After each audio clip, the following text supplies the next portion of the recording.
وحوي وحوي وكمان وحوي وحوي وحوي وكمان وحوي.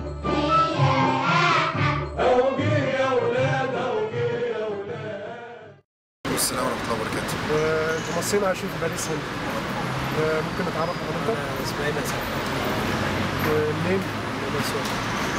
بلديات يعني. أحمد بسيوني من المنصورة. خلاص احنا الاثنين بلديات. طب بالنسبة لرمضان كل سنة وانتم طيبين ورمضان كريم. ايه الفرق بين رمضان اللي انتوا شايفينه ده رمضان في باريس ورمضان في مصر في المنصورة عامة بالتحديد أو في وسط الأهل والعيلة في البلد عامة؟ أنا بالنسبة لي أنا كنت مقدر رمضان اللي فات في مصر، لأن ما حسيتش بأي حاجة فيه خالص، يعني حتة الروحانيات بتاعت زمان أنا عشتها قبل كده يعني، بس بقالي كام سنة كده مش عايشها. يعني أنت شايف إن جو رمضان والروحانيات بتاعت رمضان اللي احنا اتربينا عليها واحنا صغيرين مش موجودة في الشارع وجو العيلة واللمة بدأ يختفى في الفترة الأخيرة. دي كارثة زي ما بنسميها. هو كلها كارثة، البلد كلها كارثة، بس يعني ربنا يجيب التغيير يعني إن شاء الله.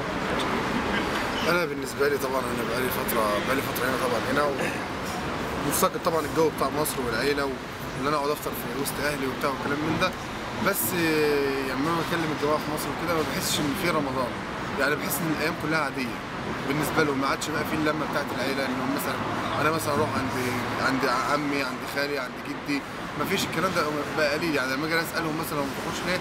لا كل واحد بقى في حاله، ظروف المعيشة، الغلاء، ما حدش قاعد فاضي، كل واحد بقى مشغول بهمومه، البلد مش مستقرة، بقى في خوف ان الناس تخرج بالليل، حتى احنا في قرية من ضمن القرى برضه في خوف ان مثلا اختي مثلا تخرج بالليل او والدتي او كلام من ده، بيخافوا حالة السرقة بقت كتيرة، الاختطاف، الكلام من ده، فما بحسش ان في جو رمضان، كل واحد دلوقتي في مصر قاعد في بيته قافل على نفسه بمعنى الاصح يعني، نادرا جدا اما تلاقي ان في عيله بتجتمع، وان حصلت بتحصل مره واحده في الشهر، مع العكس احنا كنت لما كنت في مصر كانت ممكن تحصل مثلا يوم ويوم، يعني مثلا يوم النهارده مثلا عند خالي وخالي عندي كده، انا الكلام ده انتهى بالنسبه لنا في مصر، فانا شايف ان هو هنا احنا ممكن احنا نعمل اللي هم مش قادرين يعملوه في مصر، يعني ممكن اعزم اصحابي اهلي بتاع كلام من ده، اشوف واحد قريبي اقول له تعالى افطر عندي، انا اروح افطر عنده، بحس ان هنا رمضان في لمه موجوده عن مصر. طب واللوم يعني اللوم على مين في الوضع اللوم طبعا هو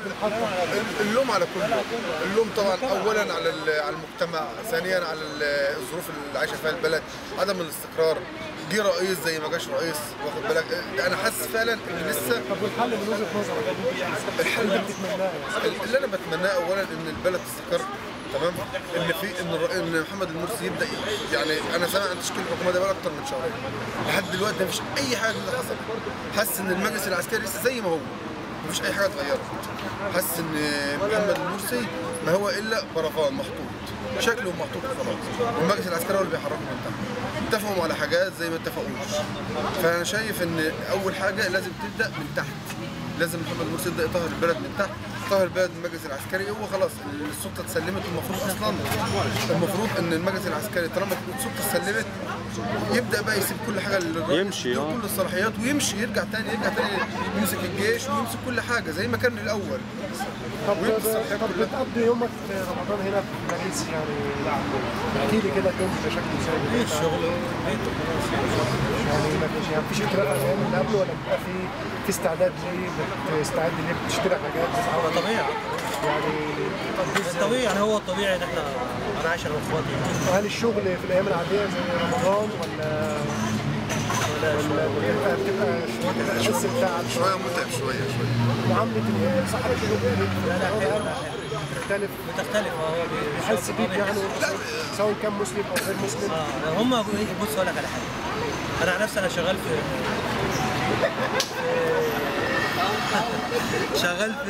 عارف انت جوجل بتاع السيرش انا شغال فيها بقالي سنه، شغال تبع شركه جوجل. كل اللي هناك سواء مسلم سواء مسيحي عارفين كويس قوي قوي رمضان وعارفين ان انت تعبان وبيقدروا كويس. بصراحه المجتمع هنا ممتاز يعني، فانا ما فيش اي تعب. بعد ما تخلص الشغل مثلا الساعه 5 او الساعه 4 الفتره اللي هي بين الفطار وطبعا اليوم طويل قوي هنا طويل. بنفطر الساعه 10 فايه انت بتنام ولا بتخرج بتقابل اصحابك لا بقى تنزل تجهز؟ انا بخرج. احنا ناس احنا عايشين في بيت يعني، اللي بيعمل اكل بيعمل واللي بيشتري. والجوامع بقى الجو هنا جميل يعني نفس الجو بتاع ما هو لا طبعا بتحس بقى. هي الحاجه الوحيده اللي انا مفتقدها هنا بصراحه هو سماع الاذان. هي دي الحاجه الوحيده اللي لا بتحصل. بس الروح هنا احسن من لا هي الروح هنا طبعا موجوده احسن من هنا. ومسلسلات انا رمضان. مثلا ساكن في كاتشوان. انا مثلا بتيجي ساعه الفطار بحس فيها ان انا في مصر. ما بشوفش واحد ماشي في الشارع. بتمشي مثلا بتعدي على القهاوي ولا كلام من ده بتحس ان في قهوه فيها عجز. في شهر رمضان بتحس ان فعلا ان انت فعلا في رمضان. انت في شهر رمضان مسلمين كتير وبيأثروا على موضوع وقت الفطار برضه بيبقى الشارع فاضي يعني. بيبقى الشارع ما فيش. انا بقول لك لاحظتها كتير. النهارده طالع ساعه الفطار بالظبط مش شايف واحد في الشارع. تحس فعلا ان الناس كلها بتفطر. عشان انت ساكن في منطقه شعبيه تقريبا لان كاتشوان فيها مصريين كتير فيها عرب كتير فبتحس بروح رمضان. حتى في المتروهات في الخطوط ديت كله تحس ان هي فاضيه في طبعا ان شاء الله. ربنا ييسر الحياه. عامة آخر سؤال هسأله لكم، انتوا حاسين ان احنا كجالية مصرية هنا في فرنسا بما انكم قاعدين بقى كتير، احنا جالية لها شأن هنا ولا كله مع نفسه؟ لا متفرقة بصراحة. طب بتتمنى ان احنا ربنا يكرمنا كده ونلم شمل بعض ولا؟ طبعا اكيد طبعا. برضك المسؤولية هنا شايفينها على مين؟ لا على ايه؟ انا شايفها على القديم، على النظام القديم مش على الجديد. على النظام القديم كل حاجه بتحصل على النظام القديم وعلى الناس كلها، مش على النظام النظام كامل يعني على النظام الناس كلها. النظام بطبعه تفريقه لنا طبعا وعلينا بسكوتنا السلبية بتاعتنا. يعني احنا حاولنا. لا ما هقول لحضرتك على حاجه. اولا المصريين عامة ما طبعا ما هو احنا متفرقين لان ما فيش مكان يلمنا. يعني احنا مثلا لو في ملتقى مثلا او مكان من المصريين مثلا ده المعروف ان مثلا ده ملتقى المصريين ان كان جامع ان كان قهوه ان كانت مثلا قاعه ولا كلام من ده مثلا يبقى معروف مثلا ان احنا لنا مكان لنا مثلا يوم مثلا في الشهر او يوم كل اسبوع الكلام اللي انت بتقوله ده يعني في طبعا الهيئات اللي بتمثلنا بره او الهيئات الدبلوماسيه سواء سفاره او قنصليه الواجب ده بتاعها ان هي المفروض يكون في هيكله بشكل الجاليه. طبعا هم يكونوا عاملين شكل للجاليه اللي هو يلمنا او يجمعنا وهم مسؤوليه كامله عن كرامتنا في الدول اللي احنا فيها في الخارج. صح ومسؤولين عن ان هم احنا الرعايه بتاع البلد اللي في الخارج الرعايه المصريين في الخارج ان هم يكونوا عارفين هل هم بخير او هل هم تعبانين او لا هم عندهم سلبيه في الحته دي بصراحه سلبيه كبيره. وبعدين هقول لحضرتك على حاجه احنا قبل كده عملنا مظاهرات عشان نشيل ناصر كامل. انا بيتهيألي ان هو ما اتشالش هو اسمه خلاص. انا مجال شفتني بقى في المظاهرات. لا انا موجود على طول يعني انت يمكن شفتنا كتير يعني. لا يعني هقول لحضرتك على حاجه انتوا مش عملتوا اتصال قبل كده هناك وطردتوه وجالكم مندوب من وزاره الخارجيه وقال لك ان هو بس محطوط محمد عبد الحكم وقال لك ان هو موجود بس ايه منظر ويا ريت انتوا تفضوا الاعتصام عشان ما فيش حد غيركم يعمل في الدول الثانيه. ده الكلام اللي قال صح وقال لك ان هو موجود لفتره معينه وان هو اتعزل بس هو موجود بشكل ايه يعني مؤقت زي ما احنا بنقول.